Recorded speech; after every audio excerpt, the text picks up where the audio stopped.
हरे कृष्णा, राधे राधे। तो प्रिय श्रोताओं, आज हम सुनेंगे वैशाख मास कथा अध्याय 4। लेकिन उससे पहले हम सुनेंगे घर में सुख शांति तथा धन बरसाने वाली कथा, नित्यनेम की कथा। तो चलिए शुरू करते हैं। सीता माता कहानी कहा करती थी और श्री राम सुना करते थे। एक दिन भगवान राम को किसी काम से बाहर जाना पड़ा। सीता मैया कहने लगी, भगवान, मेरा तो 12 वर्ष का नित्यनेम है, मैं अपनी कहानी किसे सुनाऊंगी। भगवान राम बोले, ऐसा करियो, कुएं की पाल पर जाकर बैठ जाइयो, औरतें पानी भरने आएंगी, तेरी कहानी सुन लेगी। सीता माता कुएं पर जाकर बैठ गई। एक बहू आई, रेशम जरी की साड़ी पहन रखी थी और सोने का घड़ा ले रखा था। सीता मैया बोली, बहन, मेरा 12 बरस का नित्यनेम सुन ले।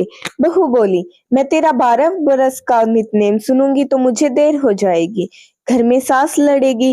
कहानी नहीं सुनी। घर आई तो रेशम जरी की साड़ी फट गई, सोने का घड़ा मिट्टी का हो गया।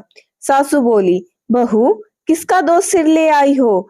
बहू बोली, सासे जी, दोस्त क्या, कुएं पर एक औरत बैठी थी, कह रही थी मेरी कहानी सुन ले, मैंने नहीं सुनी तो ऐसा हो गया। अगले दिन सास वही साड़ी पहनकर वही घड़ा ले गई।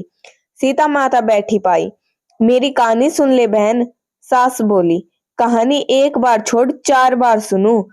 राम आए, लक्ष्मण आए, देश के पुजारी आए, नितनेम का नेम लाए, आओ राम बैठो राम, तनी रसोई जियो राम, माखन मिश्री खाओ राम, दूध बताशा पियो राम, सूत के पल का मोठो राम, साल दुसाला पोठो राम, साल दुसाला ओढ़ो राम, अब बोलू जय राम श्री राम। राम संवारे सबके काम, खाली घर भंडार भरेंगे, सबका बेड़ा पार करेंगे, श्री राम जय राम, जय जय राम। वह बोली, बहन, कहानी तो बहुत अच्छी लगी। घर गई, रेशम जरी की साड़ी हो गई, सोने का घड़ा हो गया। बहू कहने लगी, सासू जी, तुम कैसे कर लाई। बहू, तू दोष लगा लाई थी, मैं दोष उतार आई। ऐसी वो कौन थी। वो सीता माता थी, पुराने से नया कर देती है, खाली घर भंडार कर देती है, लक्ष्मी जी का वास कर दे और जो कुछ इच्छा हो उसे पूरी कर देती है। अच्छा सासू जी, ऐसी कहानी मुझे भी सुना दो। ले भाई, तू भी सुन ले।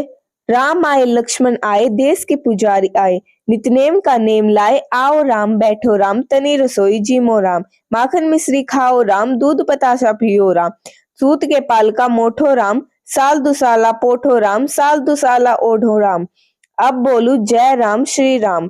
राम सवारे सबके काम, खाली घर भंडार भरेंगे, सबका बेड़ा पार करेंगे, श्री राम जय राम, जय जय राम। बहू कहने लगी, सासू जी, कहानी तो बहुत अच्छी है। सासू बोली, बहू, रोज कह लिया करेंगे। अब सास बहू नहाती, पूजा पाठ करती, नितानेम की सीता माता की कहानी कहती।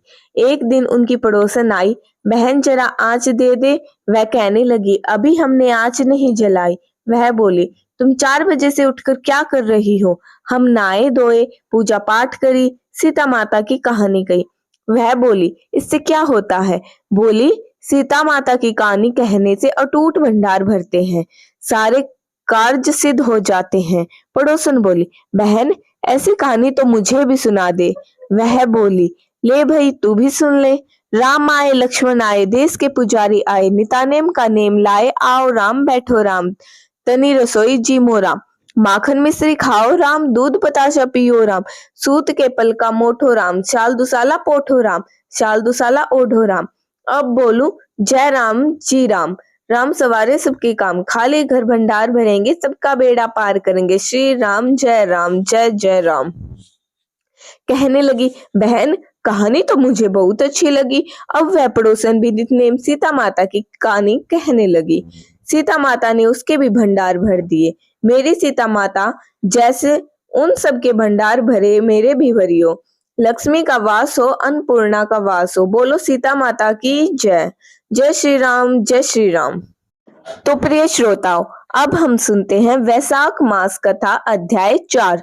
नारद जी बोले, हे राजन, जैसे रसों में दूध, दूध से दही और दही से घृत उत्तम है, वैसे ही मासों में कार्तिक मास, कार्तिक से माघ तथा माघ से वैशाख मास अधिक है।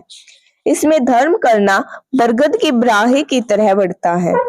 मेष की संक्रांति में मधुसूदन भगवान का ध्यान तथा प्रातः काल स्नान कर विष्णु का पूजन करें और नीचे लिखे मंत्र से मधुसूदन भगवान की प्रार्थना करें।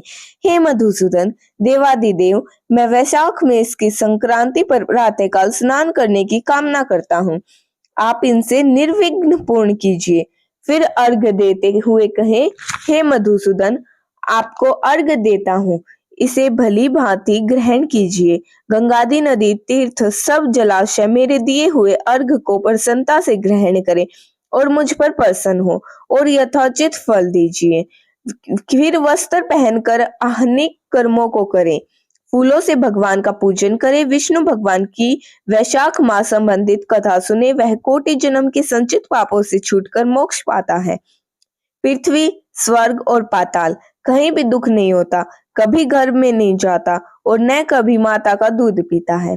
वैशाख मास में जो तेल मलना, दिन में सोना, कांसे के बर्तन में भोजन, खाट पर सोना, घर में स्नान, निषिद्ध भोजन, दोबारा भोजन, रात्रि काल में भोजन करता है और उत्तम उत्तम कथा नहीं सुनता, न किसी तीर्थ में जाकर स्नान करता है, न दान देता है, वह नरक में जाता है और चांडाल योनि को प्राप्त होता है। उसे कुत्ते की योनि 100 वर्ष तक प्राप्त होती है। फिर गधे व खच्चर की योनि प्राप्त कर नरकगामी होता है। हजारों ब्राह्मणों की हत्या का पाप किसी तरह दूर हो जाता है, परंतु वैशाख मास में स्नान आदि न करने से उसका पाप कभी दूर नहीं होता। वैशाख मास में नियम पूर्वक कमल के पत्तों पर भोजन करें, सब पापों से निवृत्त होकर विष्णु लोक मिलता है। वैशाख मास में दोपहर के समय मार्ग चलकर अपने घर पर आए हुए या थके हुए ब्राह्मणों को सुंदर आसन देकर जो उनके चरणों को दबाता है और चरणोदक को अपने मस्तक पर छिड़कता है, उसके सब बंधन कट जाते हैं। उसे गंगादि संपूर्ण तीर्थों में स्नान करने के बराबर फल निश्चय ही मिलता है। वैशाख मास में अन्न दान एवं जल दान न करने से पाप और दुख कभी दूर नहीं होते। प्रातःकाल सूर्योदय होने पर सागर से मिलने वाली सप्त गंगा, जाह्नवी, वृद्ध गंगा, कालिंदी, सरस्वती, कावेरी, नर्मदा और वेणी में स्नान करके विष्णु भगवान में मन लगाने से 7 जन्म के संचित पाप शीघ्र नष्ट हो जाते हैं। वैशाख के महीने में बावड़ी में स्नान करने या घर से अलग अप्राकृत गौ के चरण के रखने की जगह के समान जल भरा हो तो उसमें भी स्नान करने से, हे राजन, बड़े बड़े पाप दूर हो जाते हैं। जो कोई धन संपन्न हो अथवा दरिद्र या पराधीन हो, उसे जो वस्तु मिल जाए वह ब्राह्मण को दान देना उचित है। कंदमूल, फल, शाक, नमक, गुड़, बेर, पत्तर, जल और छाछ जो वस्तु दान की जाएगी अपरिवर्तित होती जाएगी। दान न करने से दरिद्रता आती है, दरिद्र होने से पाप किया जाता है, पाप करने से नरक मिलता है। इसलिए सुख की इच्छा करने वाले को अवश्य दान करना चाहिए। कोई बड़ा मकान अच्छा सुंदर और सब सामग्रियों से शोभायमान हो मगर उस पर छत न हो तो शोभा नहीं पाता, वैसे ही दया न होने पर सब गुण वृथा है। जैसे उत्तम शाक भी बिना नमक के स्वादिष्ट नहीं लगता, जैसे कोई कुरूपवती स्त्री श्रृंगार होने पर अच्छी नहीं लगती, ऐसे ही वैशाख मास में जो धर्म, कर्म या स्नान आदि नहीं करता, उसका किया सब वृथा है। वैशाख मास में तीर्थ यात्रा, जप, यज्ञ, दान और होम आदि का फल भी अधिक होता है और तुरंत फल मिलता है। मधुसूदन भगवान इसके देव हैं। जिसने किसी प्रकार भी वैशाख मास में मधुसूदन भगवान का पूजन नहीं किया, वह मूढ़ बुद्धि होकर शुकर की योनि पाता है। जो तुलसी दल से वैशाख मास के मधुसूदन भगवान की पूजा करता है, वह सार्वभौम राजा हो कोटि जन्म तक अनेक सुख भोगता है और फिर अपने करोड़ कुलों को लेकर विष्णु की सायुज्य मुक्ति को पाता है। तो प्रिय श्रोताओं, यहीं पर हमारा अध्याय समाप्त होता है। तो प्रिय श्रोताओं, अगर आपको यह वीडियो अच्छी लगी हो, आप चैनल पर नए हो तो हमारे चैनल को जरूर सब्सक्राइब करिएगा। तो मिलते हैं आपसे अगले अध्याय में। तब तक के लिए राधे राधे, जय श्री कृष्ण।